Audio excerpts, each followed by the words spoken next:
Olá, seguidores! Se esse é seu primeiro vídeo aqui no canal, seja bem-vindo. Meu nome é Janaína e aqui eu mostro um pouquinho da minha vida. Tá um pouquinho bagunçado, os schedules não tão bons, mas a gente segue firme aqui. Nesse vídeo, eu queria contar um pouquinho da minha experiência fazendo engenharia civil na BME. Para quem não sabe, eu me formei e agora sou oficialmente uma engenheira civil. Eu quero deixar um pouquinho da minha experiência de como foi estudar aqui, comparando principalmente com a minha universidade do Brasil. Para quem não sabe, eu estudei na UTF-PR, comecei meu curso de engenharia civil lá. Aí depois eu fiz Ciência em Fronteiras aqui, voltei para cumprir meu período de interstício.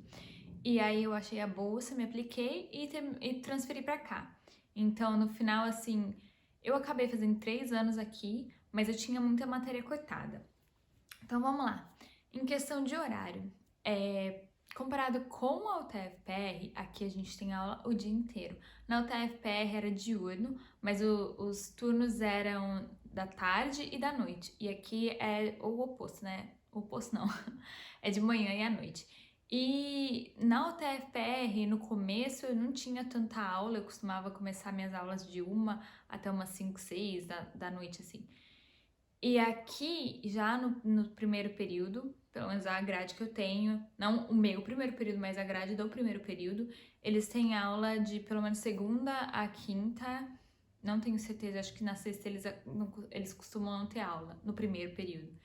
Mas é de segunda a quinta, tipo das 8 da manhã até as 6 da tarde. Então, pra mim, isso é uma mudança bem diferente.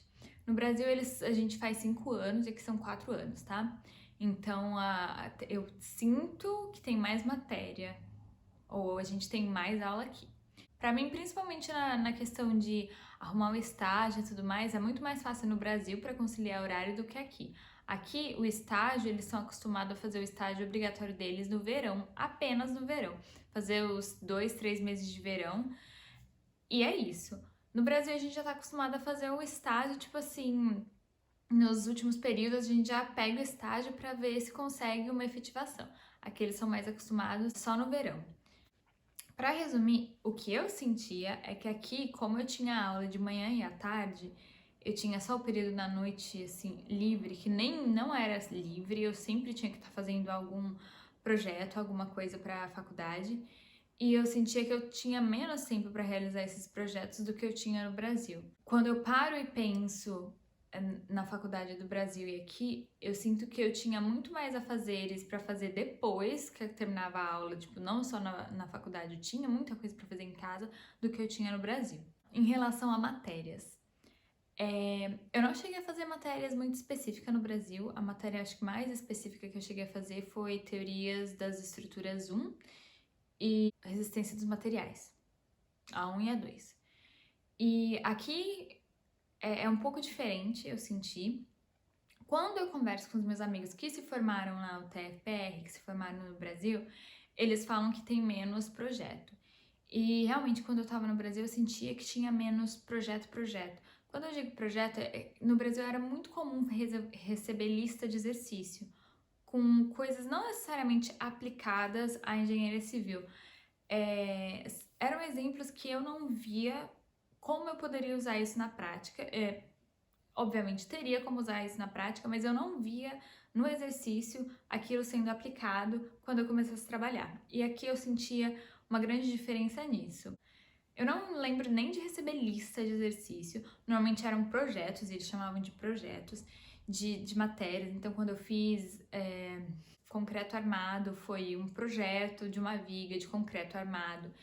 Então, são coisas que normalmente esses projetos você tem que ficar levando o professor toda semana para mostrar o seu desempenho, como você foi. Eles dão nota para isso, para realmente ter certeza que foi você que fez. E eu tive que ler muita norma. Eu não sei como que foi no Brasil, mas aqui eu tinha que ler muita norma, a norma daqui que eles utilizam é a Eurocode. Eu tive que ler várias Eurocodes, eu tinha sempre que estar lendo isso, e é assim que foi feito. Então, eu sinto que eu tinha muito mais coisa para fazer depois que eu saí da faculdade. Eu tinha que ir pra aula e aí eu chegava em casa e mal tinha tempo para respirar. Então, assim, eu gostava dos meus projetos, mas ao mesmo tempo eles me deixavam louca, surtada não aguentava viver. Essa é a verdade. Por outro lado, se você for analisar explicação de professor e conteúdo dado em sala, o Brasil está assim, ó, anos-luz na frente da Hungria. Eu achava muito, muito difícil de conseguir entender o que eles estavam falando ali. Não é... Tinha a questão do idioma, o sotaque, quando você chega aqui você sente que tem um sotaque diferente na hora que eles falam inglês, mas não é isso. O jeito que eles passam a matéria é muito não didático. Pra mim, quando tinha, principalmente porque aqui é dividido em lectures e practice. Então as lectures são aquelas que eles só ficam falando, mostrando slide, blá, slide, blá. E aí as practice, normalmente eles te dão exercício. As lectures, pra mim, eu não conseguia usar elas, eu não achava nada útil pra mim. Pra mim era o professor lendo slide. Tive muitos professores que liam slide. E o slide estava lá, disponível pra você. Então, muitas vezes, eu chegava a faltar aula de lecture pra fazer projeto, porque pra mim era mais produtivo, ou eu levava um projeto pra fazer dentro da sala. Porque o jeito que eles passam a matéria pra mim não era fácil. Eu achava que sempre eu tinha que chegar em casa, estudar bastante, porque mesmo que eu prestasse atenção na aula, não tava exatamente, não dava pra entender, porque tava só escrito nos slides. Os slides eram pequenos, sim, porque são slides, nem sempre eles eram pequenos. Tem outro negócio aí, tinha professor que gostava de colocar assim toda a matéria, não era só a palavra-chave, porque ele ia ler realmente. E aí aqueles que colocavam pouca coisa, eles normalmente disponibilizavam um e-book assim pra você ler. E aí isso era mais produtivo do que ficar prestando atenção no que ele está falando, porque normalmente não era útil. E no Brasil eu sentia que existia um esforço muito maior dos professores de ver que a gente estava entendendo. E esse negócio de ter, tipo assim, a lecture e depois ter os exercícios, nem sempre conseguia fazer sentido na minha cabeça, porque às vezes eles te dão um monte de teoria, plá, plá, plá, plá, e daí depois eles vão fazer um monte de exercício. E eu achava muito mais útil no Brasil quando você recebia um pouco de teoria, aí tinha um exercício. Teoria, exercício. Pra mim isso daí, assim, muito melhor. Próximo tópico é os tipos de exames. No Brasil, acho que o mais comum que tem, assim, a gente tem 2, 3 provas, normalmente dependendo da matéria, pelo menos na UTF-PR era assim, e tinha os trabalhos, mas as provas costumavam valer mais que os trabalhos. Aqui já tem trabalho que vale tanto quanto prova, se não me engano, mas vou chegar nesse ponto. E aí você faz você faz suas provas, seus trabalhos. Lá na UTF-PR a gente fazia a média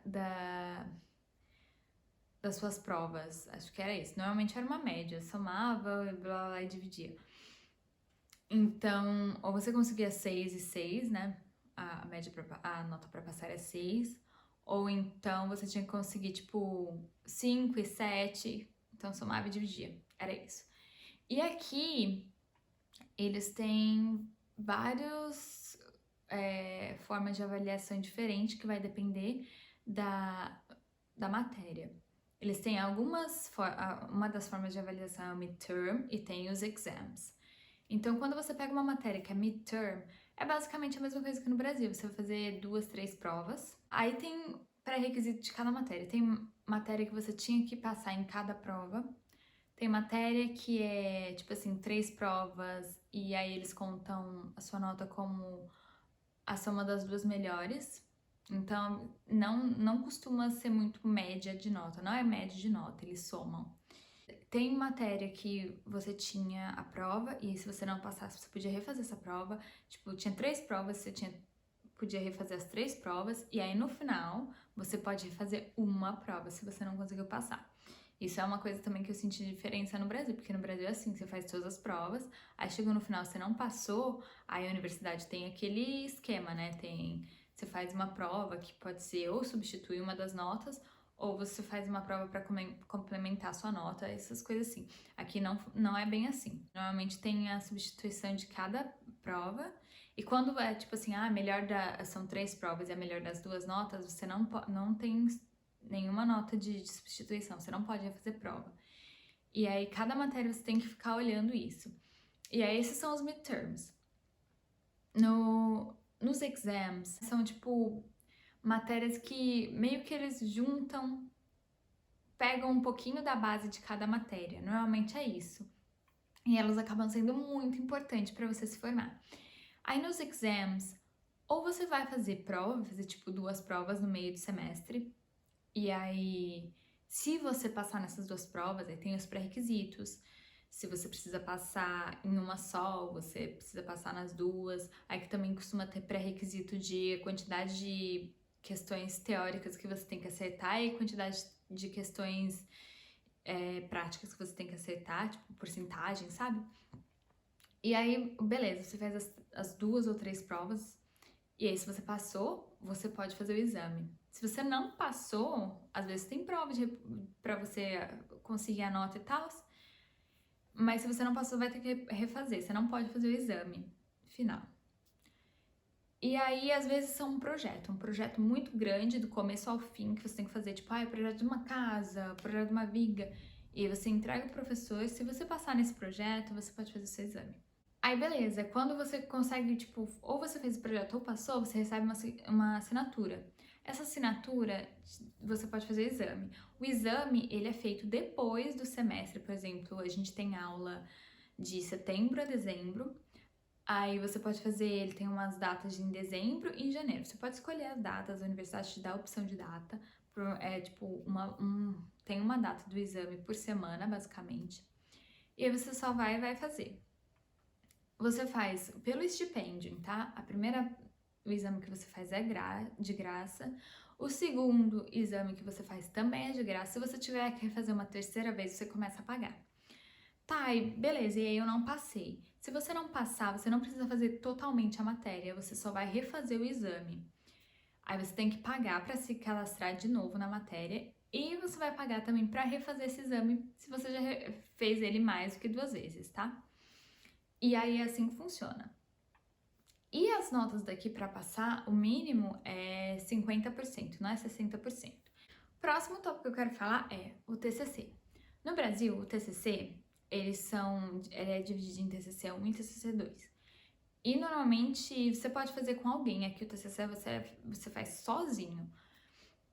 Normalmente também é uma pesquisa, para engenharia civil, pelo menos o que eu ouço é isso, sabe? Tipo, eu vou fazer uns testes com concreto, blá blá. E aí você vai escrever aquilo, escrito. Aqui é um projeto. Como assim um projeto? É um projeto de, sei lá, um prédio tem que ser maior do que uma casa e tem que ser maior do que os últimos projetos que você fez dentro da faculdade. Então, eu fiz um projeto de um ginásio poliesportivo em estrutura metálica. E aí você faz aquele projeto inteirinho. São 3, 4 meses que você tem que fazer. No Brasil, você faz o TCC1, tem uma apresentação, até onde eu sei, né? Você apresenta. E aí, depois você faz o TCC2 e apresenta também. E aqui, a gente faz uma parte do TCC e aí apresenta. E aí, se você tiver ok, você vai pra frente. E aí é isso, em um semestre você faz o projeto inteiro, fica louco, aí sofre igual uma louca, né? Por exemplo, eu, que fiz o projeto inteiro durante a quarentena, foi tudo, gente, foi incrível. Eu estava dentro de casa, eu não podia relaxar dentro de casa, porque dentro de casa era o lugar que eu fazia o meu TCC, e eu tinha que ficar dentro de casa, e quando eu estava relaxando, eu estava pensando no TCC, quando eu estava fazendo TCC, eu queria relaxar, tudo. E aí é isso. Aí, no Brasil é isso, você apresentou o TCC, beleza, filha, passou, formou. Aqui, antes de apresentar o TCC, você vai enviar o seu TCC, vai entregar, né? No meu caso, por causa da pandemia e tudo mais, eu não tive que imprimir ele, foi tudo online. E aí, eles marcam o dia do seu TCC. No dia do seu TCC, você também vai ter um exame. Sabe aqueles exames que eu te falei que você faz? No final do seu curso, eles escolhem 4 matérias, normalmente são 4 matérias, tipo assim, dos 2 últimos semestres que você fez, tá? Então não é tipo, nossa, vamos pegar o exame que eu fiz no primeiro semestre, nem é assim. E aí tem uma lista de perguntas e eles vão te fazer 2 perguntas. Nem é muita pergunta que eles fazem, mas vão te fazer 2 perguntas. E é uma prova oral. E aí você vai conversando. Quando você fazia, antes do Covid, pré-Covid, você tinha um tempo para escrever, tipo, o que você lembrava do tópico, e daí você ia conversando.